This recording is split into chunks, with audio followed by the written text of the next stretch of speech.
জবরুল সাহেব মনিরুল সাহেব বলেছেন যে আপনারা একটু জানছি না। আমি কিন্তু অসুস্থ সুস্থ হচ্ছি না, মানসিক টেনশনের এবং বিভিন্ন মিডিয়া এবং আমাদের শিক্ষকরা বিভিন্ন রাতে ফোন করে, রাতে 3টা পর্যন্ত ফোন করে, ঘুমাতে পারি না। তো আমি এই সম্মিলিত হাজির হয়েছে তাদেরকে ধন্যবাদ জানাই। আমরা বলেছি রেস্টুরেন্ট রয়েছে, যে সমস্ত প্রতিষ্ঠান আসবে, রাজপথে আসবে, তাদের জন্য আমরা কথা বলবো। আমরা সবার শিক্ষা প্রতিষ্ঠান করতে চাই, কিন্তু আমাদের এদেরকে অগ্রাধিকার দিয়ে আমাদের মাঠে আছে, আছে এটাকে দিয়ে সরকার চাপাতে করবে। এবং আপনাদের প্রতি সবাইকে উত্তপ্ত আহ্বান, যারা এসেছে ধন্যবাদ, তারা আসে নাই। প্রত্যেকটা প্রতিষ্ঠানে যেখানে তারা প্রায় 500 প্রতিষ্ঠানের শিক্ষক আছে, প্রায় 1000 শিক্ষক আছে, আশেপাশে আছে। আপনাদের বলবো কালকে মোটামুটি 3000 শিক্ষক দরকার।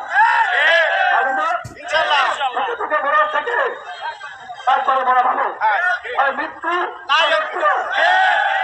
আমাদের ধরে যান। এনপিও নিয়ে তার বাহানা, এনপিও খাতে পাবে, খাতে বরত্ব, এনপিও নিয়ে তার বাহানা, এনপিও নিয়ে তার বাহানা,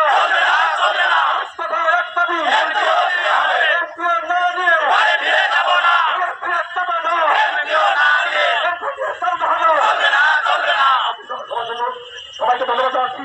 আজকের সভা এবং সবাই যেন কাপড়ের কাপড় না থাকতে পারাবেন, এটা একটা সিম্বল। প্রতিটি প্রতিবাদ তারা আত্মহত্যা করেন না নাকি? আমরা চাই যে হয় মৃত্যু অথবা মৃত্যু, কিন্তু কেউ আইন হাতে তুলে করেন না। আমরা যারা সমন্বয় আছি সেখান থেকে রাস্তায় বসে রাখলাম, রাস্তায় জেলা কর্মী 9টা বসা নাকি 9টা আমরা ভ্যান গাড়ি বসি নাকি? হ্যাঁ, আমরা জেলা কর্মীদের সাথে আলাপ করবো, 13জন 14জন সমন্বয়কে সাথে আলাপ করবো, আমরা মুখিয়া ভাইদের সাথে আলাপ করবো, আমাদের সরকারের বিভিন্ন কর্মকর্তার সাথে আলাপ করবো। আলাপ করে সেটা করবো উস্কানিগুলো রোমাঞ্চিত অনাকাঙ্ক্ষিত ঘটনা করবেন না আপনারা।